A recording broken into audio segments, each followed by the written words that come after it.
My name is Iris Archer, and I am 33 years old. 2 weeks ago, my mother rang my doorbell. First time in 9 years. She stood on my porch in a beige cardigan with a carry-on suitcase and a folded piece of paper. The paper was not an apology. It was a list. Handwritten. Blue ink. Bullet points. Every bullet had a dollar sign. Total. $925,000. She did not say she was sorry. She did not ask about her grandchildren. She said, "We need to talk about the family's future." But here is what my mother did not know. I had been keeping a list of my own for 9 years. Every birthday card she returned, every voicemail she ignored, every text message my sister sent about me behind my back. 29 items, all labeled, all dated, all filed in a navy blue binder that I kept in the bottom drawer of my desk. She brought a list of what she wanted. I brought a list of what she did. Before we get into this, if you are new here, please take a moment to like and subscribe. It helps more than you know. And while you are at it, drop a comment telling me where you are watching from and what time it is where you are. I love reading those. Let me take you back to the summer I turned 24. The summer my family told me I was no longer one of them. Millfield, Ohio. Population, 2,000 and change. One Baptist church. One barbershop. One diner where every booth smelled like coffee and bacon grease no matter what time you walked in. That was my town. My whole world until I was 18. My father, Kenneth, worked at the lumber yard on Route 7 for 31 years. Same shift, same boots, same quiet nod when he came through the door at 5:42 every evening. My mother, Diane, ran the household and the church women's committee with equal precision. She organized the Easter brunch. She coordinated the prayer chain. She decided who brought what to every potluck, and nobody argued. My sister Paige was 4 years younger and everything I was not. Loud, confident. The kind of girl who got voted homecoming queen and acted surprised. Mom adored her. Dad called her Sunshine. I was the quiet one, the one who did the dishes without being asked, and scored perfect on every math test and never got a party for either. I do not say this with bitterness. I say it because you need to understand the math. In our family, love was a budget, and Paige was the line item that always got funded first. When I was 18, I got a scholarship to Ohio State. Full ride. I was the first Archer to go to college. Mom packed my suitcase and slipped a card inside, the kind with flowers on the front and her handwriting on the back. "Come home soon. You belong here." I kept that card for 15 years. It is still in my desk drawer, right next to the navy binder. The card was the last kind thing she ever wrote me. I met Marcus Ellison in advanced statistics, spring semester of my junior year. He sat 2 rows ahead of me and solved regression problems like he was reading a grocery list. Calm, methodical, never rushed.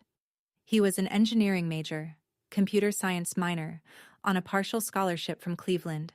His mother, Cora, was a retired school librarian. His father, white, from the suburbs, left when Marcus was 4. Cora raised him alone. She worked 2 jobs until Marcus turned 16, and then she worked 1 job and volunteered at 3. Marcus was biracial. He had his mother's eyes and his father's jawline, and this way of listening that made you feel like everything you said actually mattered. Our first date was at a taco truck near campus. He paid with crumpled singles. I paid with quarters. We split a horchata and talked until the truck closed. He told me he wanted to build something. He did not know what yet, but something that solved a real problem.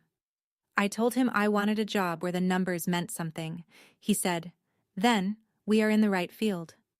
We dated for 3 years before he proposed. 3 quiet, steady, unremarkable years. He met my parents twice. The first time, Mom smiled too wide and called him Michael instead of Marcus. The second time, she called him Marcus, but did not look at him when she said it. Both times, Dad shook his hand and said almost nothing.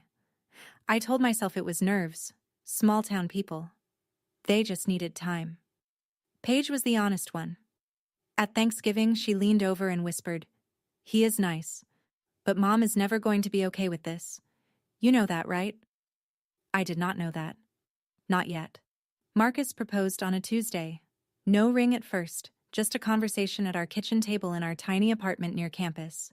He said, "I want to spend my life with you. I want to build something with you. Will you let me?" I said yes before he finished the sentence. I called home that night. Mom picked up on the third ring. I told her. The line went quiet for 7 seconds.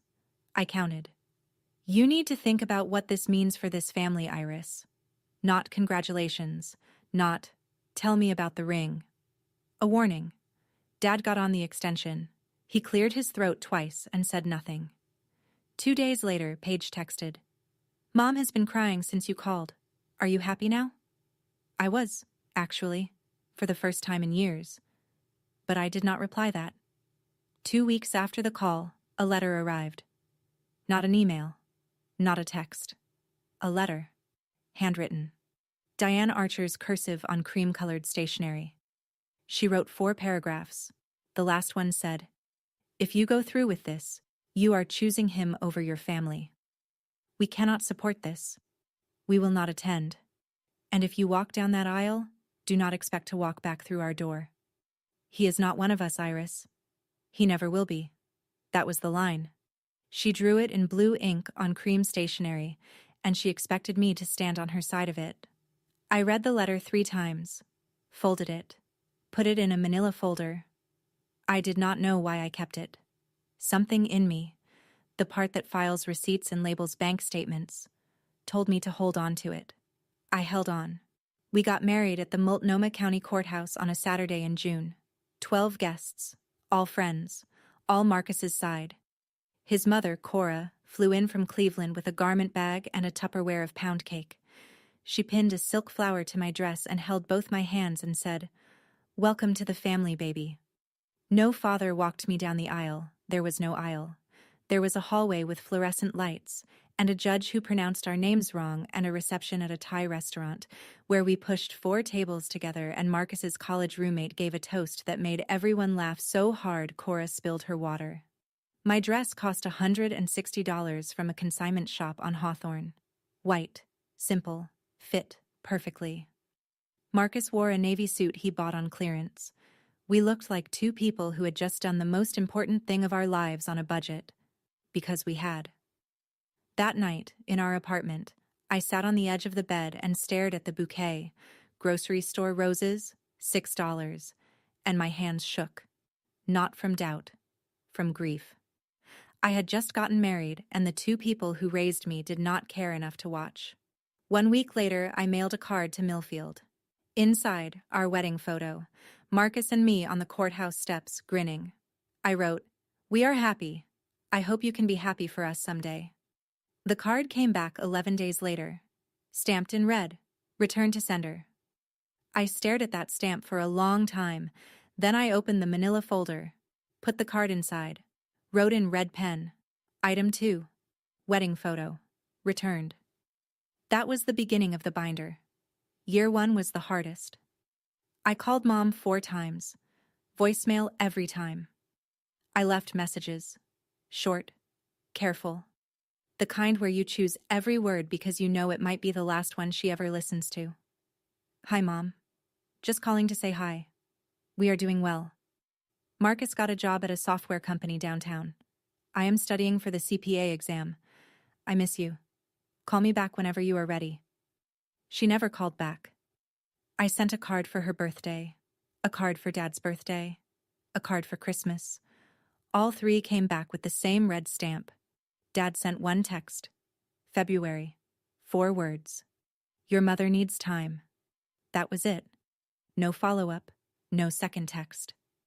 The 4 words sat in my phone like a voicemail I could not delete. Paige posted a family photo on Facebook that spring. Mom, Dad, Paige, Paige's boyfriend at the time. All smiling. Captioned, "Sunday dinner with my people." I was not in the photo. I had never been invited. I printed the screenshot. Not to torture myself. I printed it because I had started doing something I could not explain. Filing things. Every returned card, every unanswered call log, every piece of evidence that my family had decided I no longer existed. I put them in the manila folder, and by March, the folder was thick enough that I transferred everything into a binder. Navy blue, 3-ring, tabs. He is not one of us. Her voice played in my head at strange moments. In the grocery store, at the dentist, at 2 in the morning when Marcus was asleep, and the apartment was dark. I wanted the words to stop hurting. They did not stop. But they got quieter. The binder got thicker. By year 2, Marcus quit his job. Not recklessly. He had a plan. For 6 months, he had been building a prototype on nights and weekends, a compliance platform for small businesses, the kind of software that made SEC filings and financial audits less painful for companies that could not afford a legal team. He knew compliance. I knew finance. Between the two of us, we understood the exact problem nobody else wanted to solve: making regulatory paperwork manageable for companies with fewer than 50 employees. He set up a desk in our garage, 2 monitors, a space heater, and a whiteboard he bought at Goodwill for $12. I came home from my analyst job every evening, heated up leftover soup, and sat next to him reviewing financial models until midnight. I built the pricing structure. I wrote the compliance checklists. I tested every module against real SEC guidelines. Marcus built the engine. I built the dashboard. Neither of us slept enough. Compliance Core launched 7 months later with 4 customers and a free trial that crashed twice on the first day. That year, I also did something else. I upgraded the binder. The manila folder was overflowing. Returned cards, voicemail transcripts, 1 Facebook screenshot, and the original ultimatum letter on cream stationery. I bought a proper binder. Navy blue, 3-ring, dividers for each year. Red pen labels on every item. Tab 1, Year 1, 7 items. I was not building a case. I was not planning revenge. I was doing what I had always done: keeping records. Because I was a financial analyst, and financial analysts do not throw away documentation. Ever. But I did start numbering the items. And I did start writing the date on each one. Because numbers do not lie. And neither would I. Liam and Sophie arrived on a Wednesday morning in November. 6 pounds each. Identical dark curls. Sophie screamed for 4 hours straight. Liam slept through all of it. Marcus cried. I had never seen him cry before. He held Sophie in his left arm and Liam in his right, and stood by the hospital window and said, "They are going to know they are loved. Every single day." Cora flew in the next morning. She stayed 2 weeks. She cooked. She cleaned. She rocked Liam at 3 in the morning while I fed Sophie. She brought a blanket she had crocheted, yellow and white, soft enough to make you cry, and a silver bracelet for each baby, engraved with their birthdays. That was what a grandmother looked like. I had sent Diane the ultrasound photos 5 months earlier. Returned. I sent birth announcements. 2 cards, 1 for each twin. Returned. I sent photos. Liam sleeping on Marcus's chest, Sophie gripping my finger. Returned. 3 items added to the binder. Items 13, 14, 15. Paige texted someone we both knew from high school. The mutual friend screenshotted it and sent it to me without comment. Paige's text read, "Her children don't have real grandparents. That is what she chose." I sat in the nursery with that text on my screen for 11 minutes. Sophie was asleep in the crib. Liam was in my arms. I could hear Cora in the kitchen, humming something low and sweet while she washed bottles. My children had a grandmother. Her name was Cora Ellison, and she flew from Cleveland every 6 weeks and never once missed a birthday. I printed Paige's text, filed it. Item 16, red pen, dated. By year 4, the binder had 19 items. I want to be clear about something. I did not keep that binder out of spite. I did not flip through it at night, fueling some fantasy of confrontation. Most weeks, I forgot it existed. It sat in the bottom drawer of my desk, behind tax folders and old insurance documents, collecting dust. But every time something arrived, a returned card, a forwarded screenshot, a voicemail transcript I saved because deleting it felt like erasing proof, I filed it. Same process. Print. Label. Date. Red pen. Tab. Marcus asked me once, "Why do you keep all of that?" I told him the truth. Because someday, when the kids are old enough, they might ask why they do not have grandparents on my side, and I want them to have facts. Not my version, not her version. The receipts. He nodded. He understood receipts. He was an engineer. Engineers keep build logs. By then, Compliance Corps had 11 employees. We had moved out of the garage into a real office in the Pearl District. Marcus worked 60 hours a week. I worked 40 at my firm and 20 more on Compliance Corps' books. We hired a part-time nanny for the twins. We ate dinner together every night at 6:30, non-negotiable. The silence from Ohio had become a fact of life, like weather. Some days I noticed it. Most days I did not. Cora visited every 6 weeks. The twins called her Grammy. She taught Liam how to make grilled cheese. She taught Sophie the names of every bird in the backyard. I did not know it then, but that binder would become the most important document in my life. More important than my degree. More important than our marriage certificate. More important than the IPO filing I would sign 5 years later. Year 5, 15 employees. A real office with a sign on the door and a conference room with a whiteboard that was not from Goodwill. Compliance Corps was growing. Not fast, not flashy, but steady. The kind of growth that does not make headlines but pays salaries and keeps the lights on. Marcus still coded. He refused to become the kind of CEO who stopped building the product. Most mornings, he was at his desk by 6:30, headphones on, deep in architecture problems that I did not pretend to understand. I handled everything else: cash flow, vendor contracts, quarterly projections. The company was his vision. The numbers were mine. We bought our first house that year. A craftsman bungalow in the Selwood neighborhood of Portland. 3 bedrooms, original hardwood, a backyard with a plum tree the twins claimed as their fort. I remember signing the mortgage papers and thinking, this is ours. Nobody gave us this. We built it. Liam started kindergarten. Sophie started kindergarten. They rode the same bus and sat in the same row and argued about who got the window seat. Normal. Beautifully, painfully normal. On a Tuesday night in October, I made the mistake of checking Facebook. Diane had posted a family photo from what looked like a Thanksgiving preview dinner. New dining set, Paige and her husband, a baby in a high chair. Paige's son, my nephew. I had never met him. Caption, my whole world. 3 people in the photo, a baby, a table, a family that did not include me or my children or the man I married. I closed the app, went to bed. Did not cry.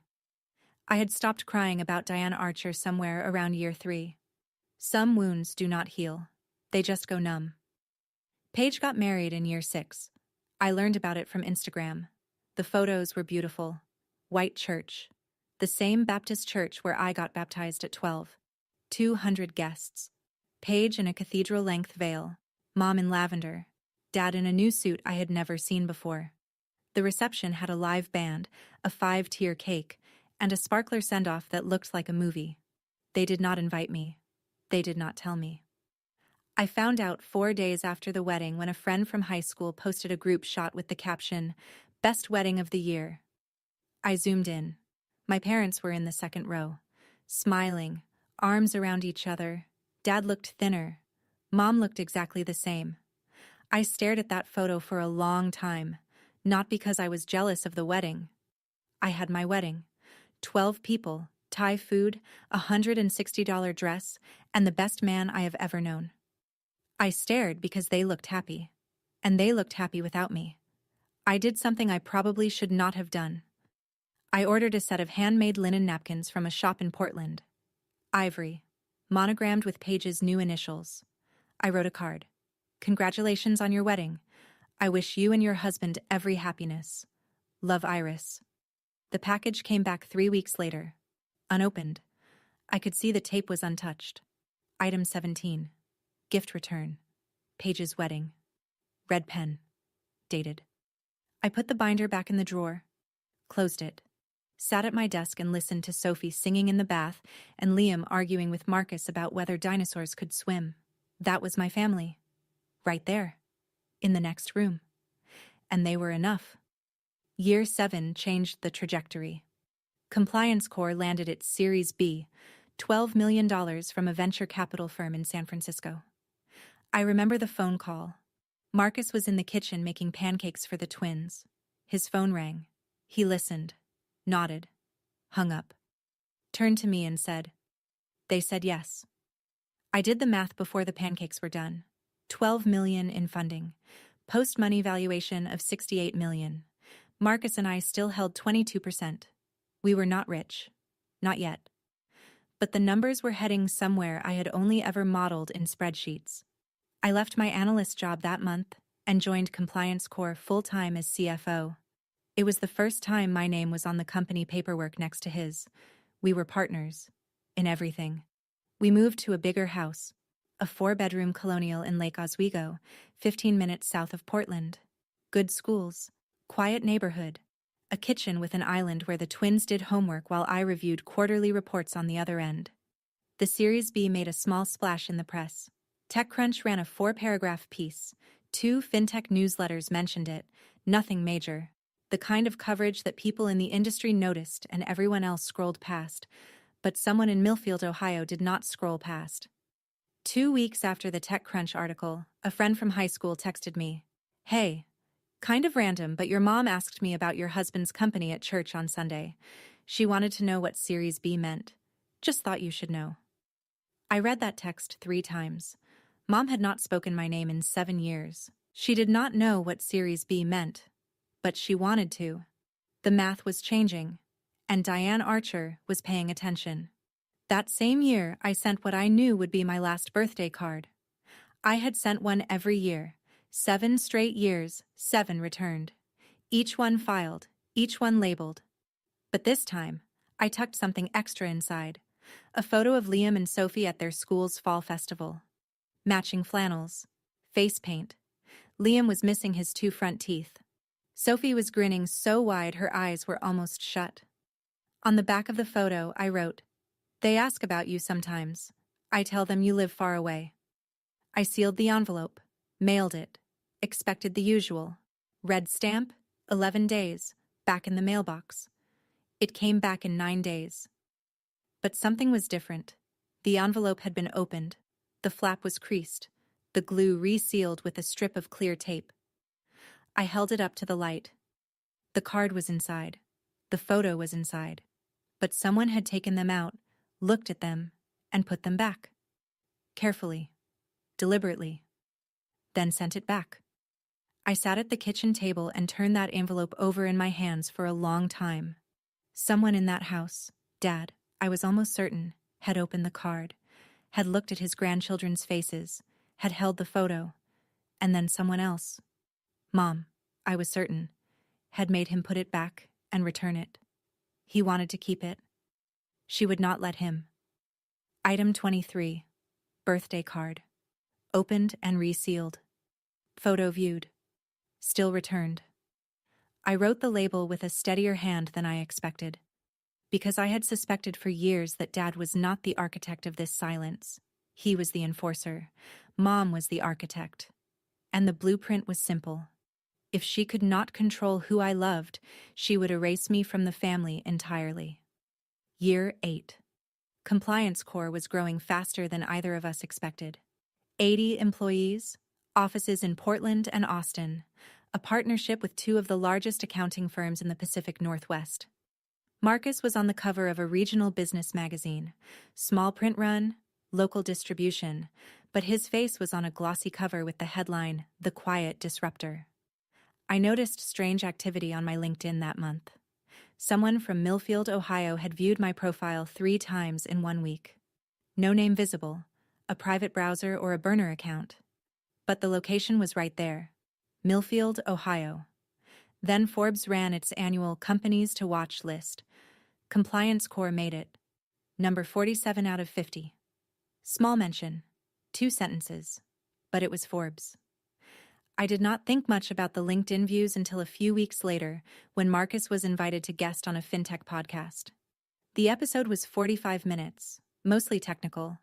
Compliance automation, API integrations, federal reporting standards. Not exactly viral content. But 3 days after it aired, my old friend from Ohio texted again. Your mom told Linda at church that she always knew Marcus was smart. Direct quote. Linda said Diane sounded proud. First time she has mentioned your name in years. Always knew Marcus was smart. 7 years of silence, and now she always knew. I did not add that to the binder. It was not a document. It was hearsay. But I wrote it on a post-it and stuck it to the inside cover because I wanted to remember the moment Diane Archer started rewriting history. She was not proud of Marcus. She was not even sorry. She was recalculating. The numbers were getting bigger. And my mother was an accountant of a different kind. The group chat arrived on a Monday. My friend from Ohio, Tess, the one who kept me in the loop about church gossip, called me at 7 in the evening. She sounded rattled. Iris. Paige accidentally added me to a family group chat. I think she meant to add someone else with a similar number. I was in it for 3 days before they noticed and removed me. I took screenshots. She sent them. 7 screenshots. 3 days of unfiltered Archer family conversation. I read them in the parking lot of Liam's soccer practice. Paige. His company was valued at $68 million last round. I have been tracking the funding filings. If they IPO, we are looking at $300 million minimum.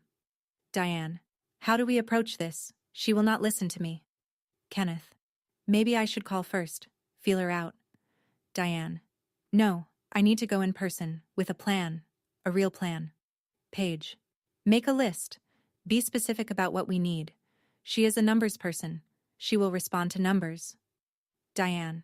How much should we ask for? Paige.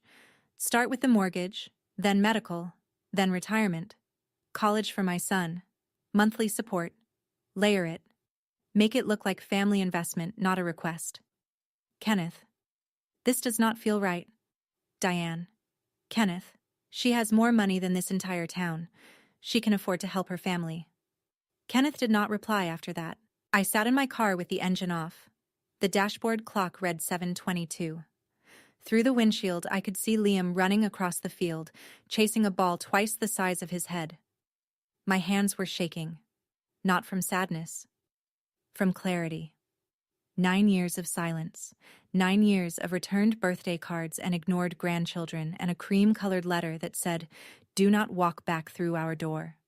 And now that the numbers had changed, they wanted to approach with a plan. I drove home, printed the screenshots, filed them. Item 26. Family group chat. Financial tracking. Reconnaissance confirmed. If this story is hitting close to home, if you have ever had someone cut you off and come running back when the numbers changed, drop a comment. Tell me, because I think more of us carry this than we admit. And while you are here, subscribe if you have not yet. I told Marcus that night after the kids were asleep. I showed him the screenshots. He read them once, slowly, the way he reads code, line by line, looking for bugs. When he finished, he set the phone on the counter and stared at the wall for a long time. What do you want to do? Nothing. Yet. But I want to be ready. He nodded. That was Marcus. He did not tell me what to feel. He did not suggest we ignore it or confront it or anything in between. He asked what I wanted, and then he stood next to me while I figured it out. The next morning, I called a family attorney. Not to sue. Not to file anything. I wanted to understand our position. What were our rights if Diane showed up? Could she make any legal claim to our assets? To the children? The attorney, a woman named Grace, mid-50s, no nonsense, walked me through it in 20 minutes. No, Diane had no legal standing. Our trusts were structured to protect the children's assets. No grandparent visitation rights in Oregon without an existing relationship, and 9 years of documented estrangement made any claim laughable. I thanked Grace, hung up, went to work. But I also did something else that week. I drafted a letter. Did not send it. Just wrote it out. Longhand at the kitchen table after midnight. In it, I listed every item in the binder. Every date. Every returned card. Every ignored call. Every screenshot. 26 items. Dated. Documented. Ready. Year 9. The IPO conversation started in January. Investment bankers flew to Portland. We had 3 rounds of meetings in our conference room. The one with the whiteboard that was still from Goodwill, though nobody needed to know that. They reviewed our financials, our growth projections, our customer retention rate. They used words like roadshow and pricing range and lockup period. Marcus handled the product pitch. I handled the numbers. Every slide, every projection, every risk disclosure. My name was on it. CFO, co-founder, the person who signed off on every SEC filing before it left the building. The process took 7 months. 7 months of due diligence, legal review, investor meetings. Marcus barely slept. I barely ate. The twins started noticing. Liam asked why Dad kept talking to his laptop at dinner, and Sophie drew a picture of me at my desk with a speech bubble that said, "One more email." In August, our attorney finalized the trust structure for Liam and Sophie. 2 irrevocable trusts, funded, protected. Nobody, not Diane, not Kenneth, not Paige, not any future version of any Archer who showed up with a list, could touch $1. I signed the trust documents on a Tuesday afternoon in a corner office overlooking the Willamette River. The attorney asked if I had any questions. I had one. If a family member attempts to claim access to these funds, what happens? Nothing, she said. That is the point. I went home, made dinner, helped Sophie with long division, put the trust documents in the fire safe under our bed. Then I noticed something odd. For the first time in months, no one from Millfield had viewed my LinkedIn. No texts from Tess about church gossip. No digital footprints at all. Quiet. The dangerous kind. 2 months before the IPO, Paige texted me. First time in 9 years. The message arrived at 2:17 on a Thursday afternoon. Hey, just thinking about you. How are the kids? 6 words. 9 years. And, how are the kids? As if she had been asking regularly, as if this was a continuation of something instead of a resurrection. I did not reply for a week. I wanted to see if she would follow up. She did. A second text. I am going to be in Portland for work next month. Would love to see you. Marcus said, "It is your call." I agreed to meet her. Not at our house. At a cafe in the Pearl District. Public, neutral, time limited. Paige showed up 15 minutes late in a blazer and ankle boots. She looked like she had practiced being casual. She hugged me too long. She said, "You look amazing," 3 times in the first 10 minutes. Then she started asking questions. How big was our house? Did the kids go to private school? What neighborhood did we live in? Was Marcus still running the company or had he stepped back? How many employees now? Had they raised more money recently? 32 questions. I counted. None of them were, "I am sorry." Halfway through our lattes, I noticed something in the reflection of the cafe window. Paige had her phone angled toward the parking lot. She was photographing my car, a white Tesla Model Y that Marcus bought me for my birthday. She was scouting, cataloging, building a report. I let her finish her latte. I answered her questions. Vaguely, politely, the way you answer a bank teller's small talk. When we hugged goodbye, she held on too long again. She ordered a latte and asked 32 questions. I counted. The only question she did not ask was the only one that mattered. After the cafe, I drove straight home and opened the binder. Item 28. Page reconnaissance visit.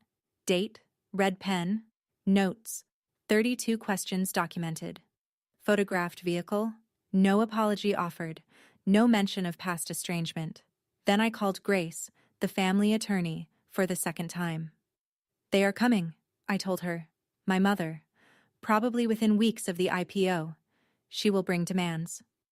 Grace asked what kind of demands. I told her about the group chat, the screenshots, Paige's instructions to layer it, and Make it look like family investment. Grace was quiet for a moment. You have documentation? I have a binder. How thorough? 28 items. Dated. Sourced. 9 years. Another pause. Iris, you do not need me for this. You need me for the legal structure, the trusts, the estate separation. That is already done. What you are describing is not a legal confrontation. It is a personal one. And for that, you just need to decide what you are willing to say. She was right. This was not about lawyers. This was about a woman who showed up at my door because the numbers changed, and whether I was going to let her rewrite 9 years of silence into a story about a misunderstanding. I sat at my desk that night and pulled out the letter I had drafted months ago, the one listing every item in the binder. I read it. Then I put it back in the drawer. I did not need a letter. I had the binder itself. 28 items. 9 years. Every returned card. Every ignored voicemail. Every screenshot. Every piece of evidence that my family had erased me. Not because I did something wrong, but because I loved someone they refused to accept. The binder would speak for itself. Compliance Corps went public on a Wednesday in October. Marcus and I stood on the floor of the NASDAQ in New York, him in a charcoal suit, me in a navy blazer, and watched the stock open at $18 a share. By noon, it hit 20. By close, 22. Market cap, $440 million. Marcus and I held 10%. Net worth on paper, $44 million. $44 million. I did not know what to do with that number. It did not feel real. It felt like a spreadsheet cell that someone had typed wrong.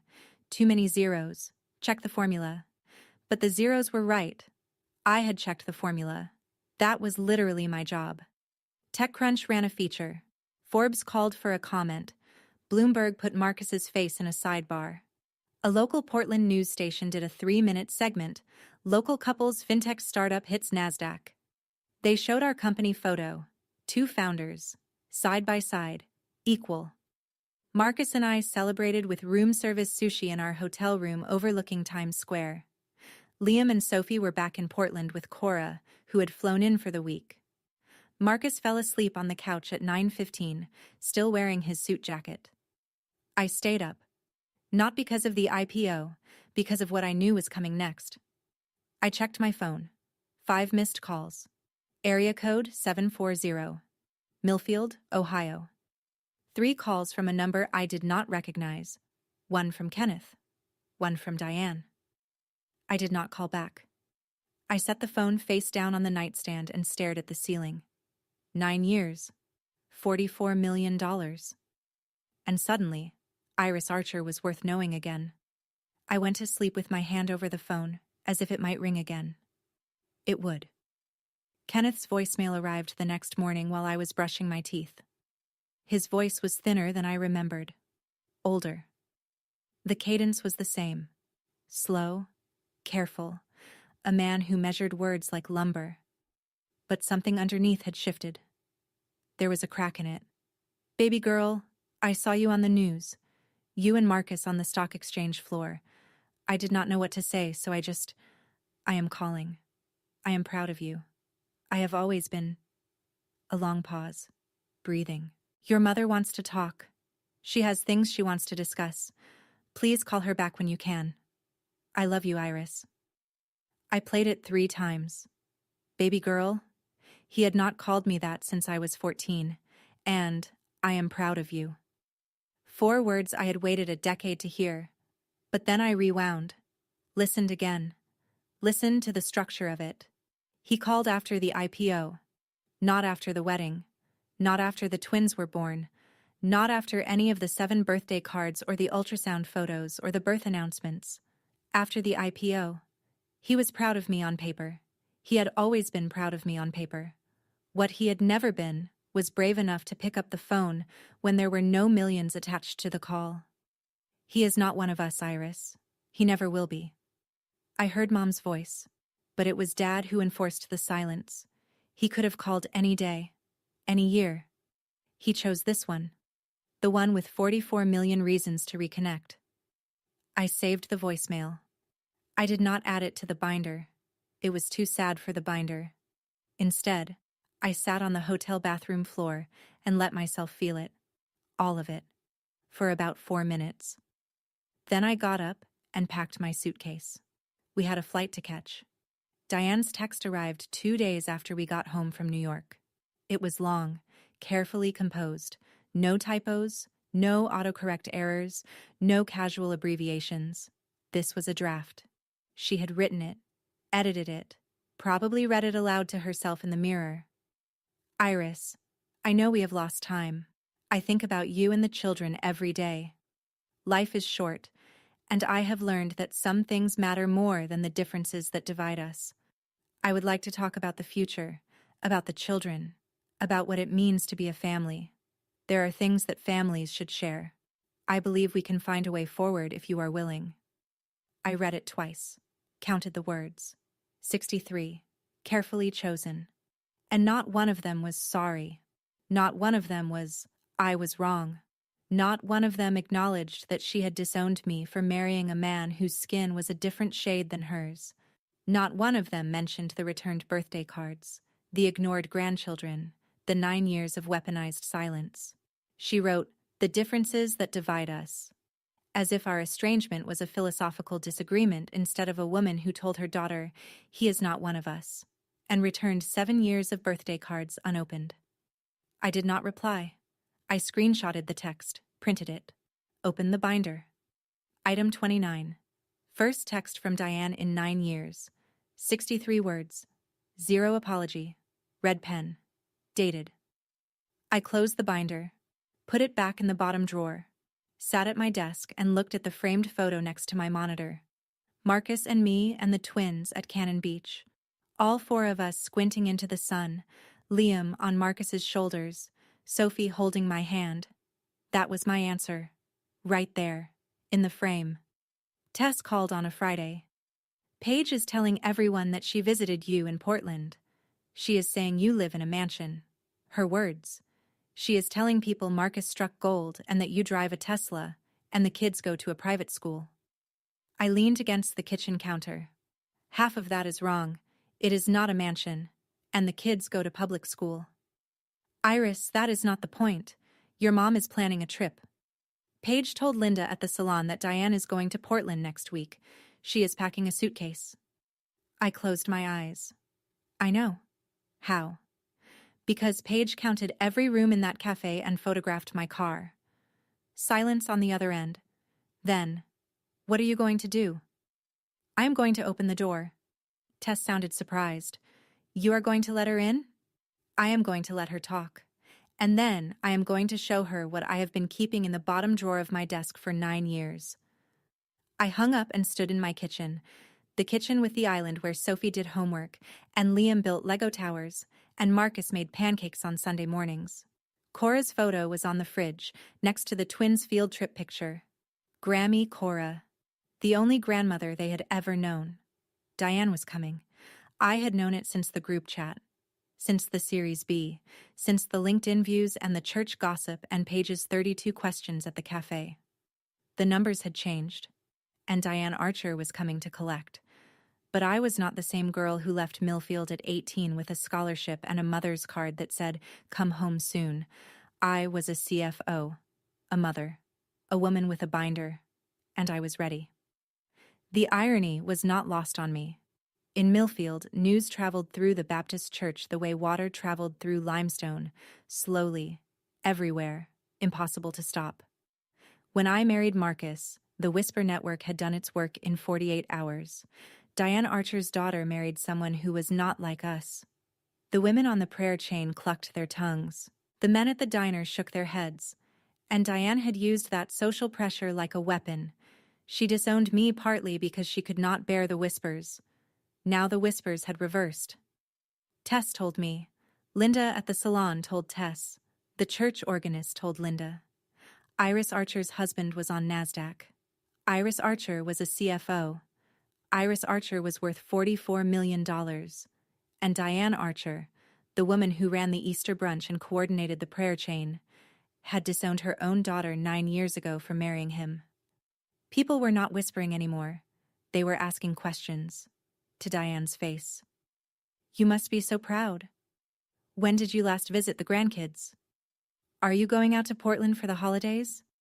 And Diane had to smile through every single one, because admitting the truth, that she had cut off her firstborn for loving someone she refused to accept, would destroy the carefully curated image she had spent a decade building. The same town that let her cut me off was now asking her why. Diane could not tell them she was estranged from her daughter without admitting she was the one who drew the line, and she could not pretend everything was fine without someone inevitably asking, "Then where was Iris at Christmas?" The pressure was flipping, and Diane Archer, the woman who wielded social pressure like a scalpel, was now the one being cut. She arrived on a Tuesday at 10:14 in the morning. I know the exact time because I was standing at the kitchen window, drying a mug, and I watched the taxi pull up. She got out slowly. Beige cardigan, black slacks, the same pearl studs she had worn to church every Sunday since I was a girl. A carry-on suitcase, small, worn at the corners. She stood on the sidewalk for a full 30 seconds before she walked up the path. I watched her look at the house, the craftsman details, the porch swing, the garden beds Marcus had planted in the spring. She took it in the way a real estate appraiser would, evaluating. The doorbell rang. I opened the door. We stood 3 feet apart. She looked older, more gray in her hair, lines around her mouth that had not been there 9 years ago. Her eyes, the same shade of green as mine, were already damp. Iris. Mom. A silence. 4 seconds. I came to talk about the children's future. Not, I came because I missed you. Not, I came because I was wrong. Not even, I came because I love you.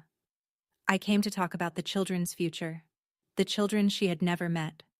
The children whose photos she returned in sealed envelopes. The children, Paige said, did not have real grandparents. I looked at the suitcase, looked at the folded piece of paper in her right hand. Come in. I did not lead her to the living room. I led her to the kitchen. The kitchen had a table. It had good light. It had the fridge with Cora's photo and the twins' artwork, and a world map where Sophie marked every country she wanted to visit someday. The kitchen was where truth lived in this house, and truth was what we were about to have. She sat at the table. I poured 2 glasses of water. No coffee. Coffee was for people who were staying. She looked around the kitchen. Her eyes landed on the fridge, on Cora's photo, Grammy Cora holding Liam and Sophie on her lap at the beach, all 3 of them laughing. Diane stared at it for 5 seconds. Something crossed her face. I could not tell if it was guilt or jealousy. Then she unfolded the paper. Her handwriting, blue ink, 5 bullet points, each one neat, deliberate, the product of what must have been hours of calculation. She read them aloud. Retirement fund for your father and me, $500,000. I said nothing. College fund for Paige's son, Thomas, $200,000. Nothing. Medical expenses, your father's knee surgery, $45,000. Nothing. Mortgage payoff, the family home, $180,000. Nothing. Monthly support, $3,000. She folded the paper, placed it on the table between us, looked at me. This is what families do, Iris. Your father worked his whole life. He sacrificed for you, for both of you. It is time to give back. I stared at the list. $925,000. Itemized, calculated, presented like an invoice. Not once during the reading did she mention my name with the word sorry. Not once did she acknowledge that she was sitting in a house she had never visited, asking for money from grandchildren she had never held. Her children don't have real grandparents. That is what she chose. Paige's words, echoing. I picked up the list, read each line one more time, folded it, set it down. Then I stood up and walked to my office. The bottom drawer was exactly where I left it. Bottom drawer, under the tax folders, behind the old insurance documents. I pulled out the binder. Navy blue, 3-ring, heavy. The kind of weight that comes from 9 years of documentation. I carried it back to the kitchen, set it on the table, right next to the folded list of demands. 2 documents. Hers. 1 page, 5 bullets, $925,000. Mine. 29 items, 9 years, 0 apologies received. Diane looked at the binder. What is that? You brought a list, Mom. I sat down, placed my hands flat on the table. I brought one too. She stared at the binder, at the red pen labels visible through the clear cover, at the thickness of it. Almost 3 inches of tabs and documents and printed screenshots and returned birthday cards in their original envelopes. I do not understand. You will. I opened the binder to tab 1, year 1, and I started reading. I did not raise my voice. I did not cry. I did not perform. I read the way I read quarterly reports to the board, factual, organized, item by item, 9 years of receipts, documented, dated, every returned card, every ignored voicemail, every screenshot, every piece of proof that Diane Archer had systematically erased her firstborn daughter from the family, not because I did something wrong, but because I loved someone she refused to accept. The binder was not revenge. It was not a weapon. It was a record. And records do not negotiate. They do not argue. They do not forgive or condemn. They just tell the truth. And I had 9 years of truth to share. Tab 1. Year 1. I pulled out the first item. A birthday card in a white envelope. Red stamp across the front. Return to sender. Still sealed. I placed it on the table. Item 1. Birthday card. Mailed September 12th, 2017. Returned September 23rd. Diane's eyes widened. I pulled out the second item. Another envelope. Same stamp. Item 2. Wedding photo. Mailed June 14th, 2017. Returned June 25th. A third. Item 3. Christmas card. Mailed December 8th, 2017. Returned December 21st. I laid them out one by one. Slowly. The way you lay out evidence in an audit. No commentary, no emotion, just documents arranged in chronological order. Diane's mouth opened, then closed. She stared at the growing row of envelopes on the table. White rectangles with red stamps, each one a door I had tried to open and she had slammed shut. These are the birthday cards I sent you, every year, for 9 years. Every single one came back.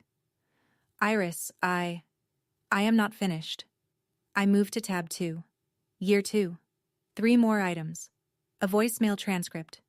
My words. Printed from a transcription app. Stapled to a note with the date and time. An unanswered call log. A Facebook screenshot.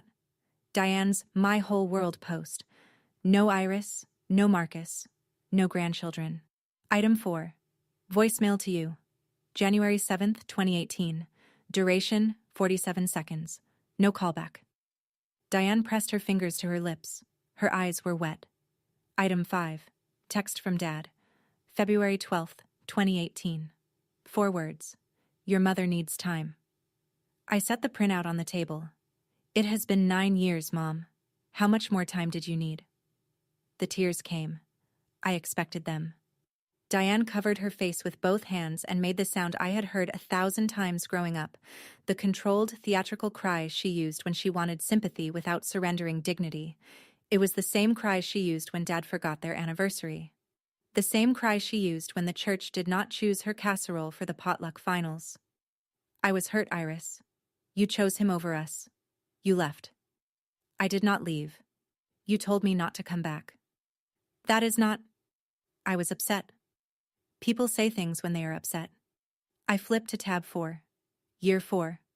Pulled out a printout. Item 16. Text from Paige to a mutual friend. Forwarded to me. March 9th, 2021. I read it aloud. Slowly. Her children don't have real grandparents. That is what she chose. Diane flinched. Paige did not mean... This is Paige's exact text, word for word. I flipped to the last tab. The screenshots. 7 pages. The group chat. Item 26. Family group chat. Screenshots provided by a mutual friend who was accidentally added. October 4th, 2025. I read Paige's message. Make a list. Be specific about what we need. She is a numbers person. She will respond to numbers. Then Diane's. She has more money than this entire town. She can afford to help her family. Diane's face changed. The theatrical tears dried up. Something harder surfaced. Something I recognized. The same expression she wore when Paige broke the good china and blamed it on the dog. Anger. Not guilt. Anger. You had no right to read that. I looked at her. Level. Steady. You had no right to return my children's photos. The kitchen went silent. I reached for one specific item. Tab 5. Year 7. The envelope was slightly different from the others. Same white paper. Same red stamp. But the flap was creased. The glue had been cut and resealed with a thin strip of clear tape. I held it up. Item 23. Birthday card. Year 7. Inside this card was a photo of Liam and Sophie at their school fall festival. On the back, I wrote, "They ask about you sometimes. I tell them you live far away." I set the envelope on the table. This card was opened. Someone looked at their photo, looked at their faces, then sealed it back up and sent it back. Diane's jaw tightened. Who opened it, Mom? Nothing. Dad opened it. He wanted to keep it. And you made him send it back. Diane's hands were flat on the table now. Her eyes were on the envelope, on the tape. She whispered something so quiet I almost missed it. I was afraid. I waited. If I let him keep it, if I let any of it in, I would have had to admit I was wrong, that I lost 9 years for nothing, that I pushed away my grandchildren because I was too proud to. She stopped, swallowed. For 1 second, maybe 2. I saw something real in her face. Not performance, not manipulation, actual fear.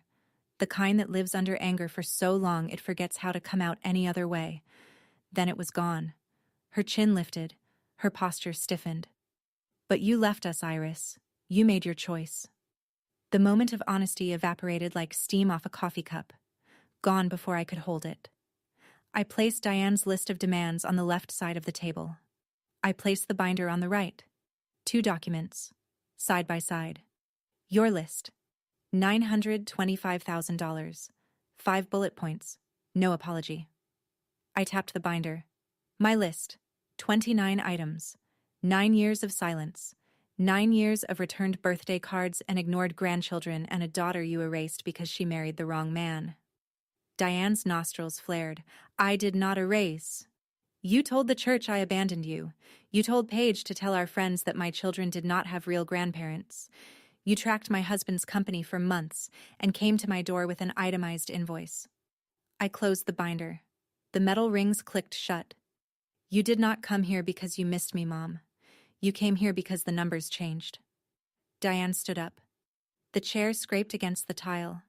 After everything we did for you growing up, the food, the clothes, the school supplies, this is how you repay us? You raised me. That is not a debt. That is what parents do. We gave you everything. You gave me a card that said, "Come home soon." Then you told me not to come back. She had no answer for that. I could see her searching, scanning through her mental Rolodex of guilt trips and emotional leverage, and finding nothing that fit. You said he was not one of us. But for 9 years, his mother was the only grandmother my children had. The words hung in the kitchen like smoke. She heard them. I watched them land. She had nothing left to say. The garage door rumbled. Marcus walked into the kitchen through the laundry room, keys in one hand, laptop bag over his shoulder. He saw Diane. He saw the binder on the table. He saw me. He did not speak. He set his bag on the counter, walked to where I was sitting, put his hand on my shoulder, sat down next to me. That was it. No words, no confrontation, no dramatic entrance. Just a man sitting next to his wife because she needed him there. Diane looked at Marcus, the man she had refused to accept 9 years ago. He wore a flannel shirt and running shoes and a watch that cost less than her pearl studs. There was nothing flashy about him. Nothing that announced $44 million. He was just a man. A good man. A father. A husband. And he was right here, hand on my shoulder, saying everything without opening his mouth. Diane stared at his hand, at my shoulder, at the space between us that held no tension, no performance, no need for words. She understood. I did not need the Archer family. I had already built my own. I spoke quietly. The way you deliver a final number on a balance sheet. Factual, complete, no revision pending. Mom, I will not give you money. She opened her mouth. I continued. Not because I cannot afford it, because the moment I hand you a check, you will believe you were right to stay away until it was profitable to come back. You will tell yourself, and you will tell Paige, that this is what family does, that the silence was a misunderstanding, that the 9 years were just a rough patch. I picked up her list, held it out. They were not a rough patch. They were a choice. Your choice.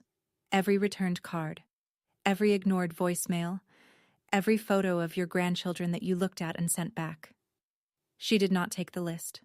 It hung in the air between us. If you want to know your grandchildren, really know them, not as a line item on a financial plan, that starts with an apology, not to me, to them. And it does not start today. It starts when you are ready to mean it. Diane took the list, picked up her suitcase, walked to the front door. She stopped, turned around, opened her mouth, closed it, walked out. The door clicked shut. Not a slam. A click. The sound of someone leaving who knew she had lost something she could not buy back. If someone showed up in your life only after the numbers changed, I need to hear your story. Drop it in the comments. And if this video reminded you that your worth is not a dollar amount, share it with someone who needs to hear that. 2 weeks passed.